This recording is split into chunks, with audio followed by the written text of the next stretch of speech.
সুপ্রভাত সকলকে। আজ হাজির হলাম তোমাদের সাথে দুটো এমব্রয়ডারি সেট নিয়ে।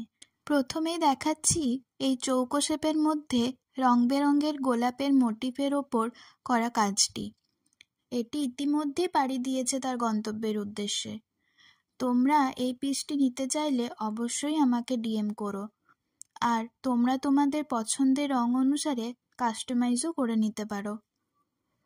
এরপর যে পিসটি দেখাবো সেই রঙের সাথে তোমরা সবাই অতি পরিচিত। হ্যাঁ, সেই লাল গোলাপ। এটি একটি লং নেকলেস মোটিফে বানানো হয়েছে। একটি গোল বেশের মধ্যে লাল গোলাপ দিয়ে এমব্রয়ডারি করা হয়েছে। এর সাথে রয়েছে ছোট্ট ছোট্ট দুটি স্টাড ইয়াররিংস। তোমাদের ভালো লাগলে অবশ্যই একটি স্ক্রিনশট নিয়ে হোয়াটসঅ্যাপ নাম্বারে বুকিং করতে পারো। আবার হাজির হব নতুন কোনো ভিডিওতে নতুন কোনো কালেকশন নিয়ে।